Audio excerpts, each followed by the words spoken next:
Hello students, welcome back to my channel Know Social Science. Hope you all are safe and healthy. In this video we are going to learn 10th standard social science civics lesson 1 part 1 Indian Constitution.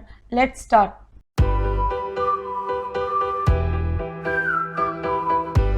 First we'll see the introduction. Constitution is a fundamental law that is used to govern the country successively. To govern the country, it needs certain basic law. These laws are called constitution. It is also called as vehicle of the country's progress. The concept of the constitution was first originated in USA. Let's see the need for a constitution. All democratic countries have their own constitution. It gives the provision to the people to live in the country as their wish. A constitution tells us the fundamental nature of our society. Next, we'll see making of Indian Constitution.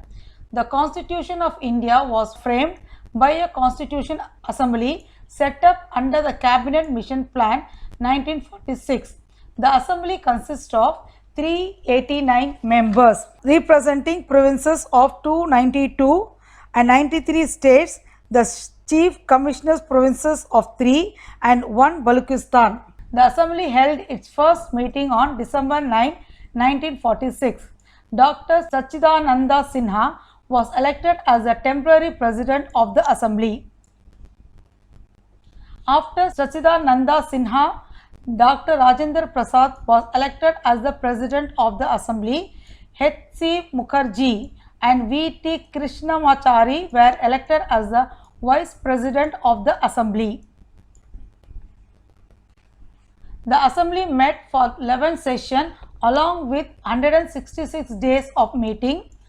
2,473 amendments were presented. Some of them were accepted.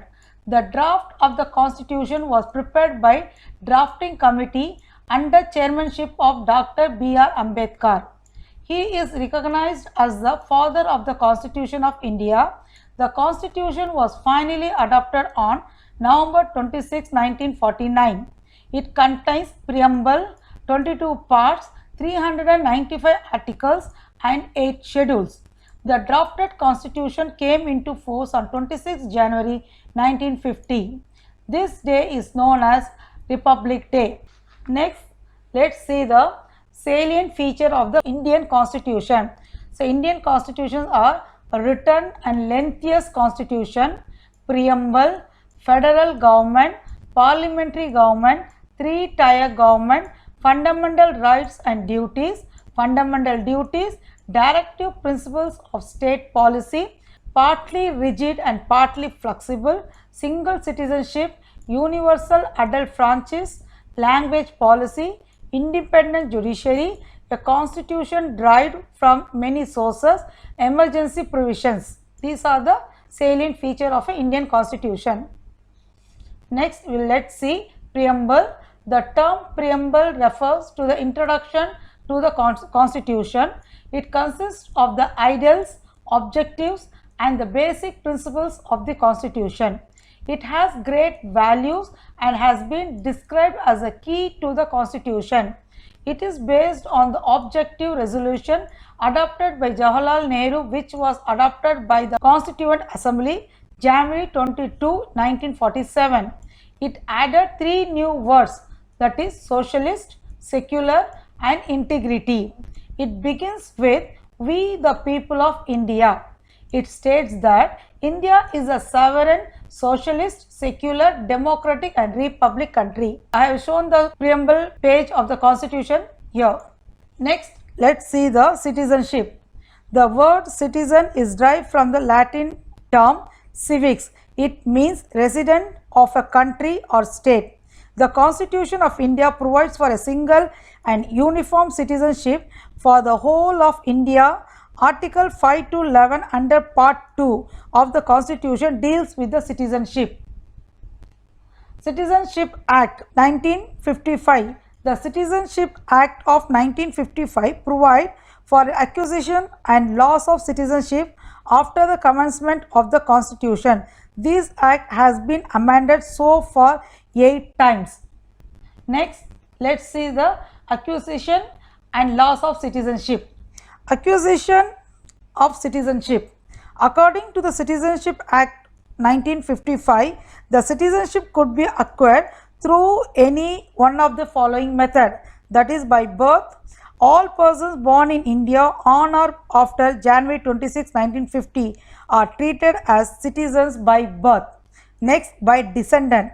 A person born outside India on or after January 26, 1950 shall be the citizen of India by descent if his father is a citizen of India at the time of his birth. Next, by registration. A person can acquire citizenship of India by registration with appropriate authority. Next, by naturalization. The foreigners can acquire Indian citizenship on application for naturalization to the government of India. Last is the by incorporation of territory. In the event of a certain territory being added to the territory of India, the government of India shall specify a person of the territory who shall be citizen of India. Next, how we will lose our citizenship. So, the Citizenship Act of 1955 prescribes 3 ways of losing citizenship, whether acquired under the Act or prior to it under the Constitution, with renunciation, termination and deprivation. It can be voluntarily renounced by a citizen.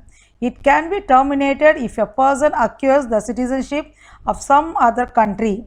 The central government can drive a naturalized citizen if it satisfies that the citizenship was acquired by a fraud, false representation or concealment of material facts, or indulge in trade with the enemy country, or if the person has been sentenced imprisonment for a period of 2 years. With this, I will end this video. If you like this video, share with your friends. If you have any doubt, comments below. Don't forget to share and subscribe the channel and press the bell button for further update. Thank you. All the best.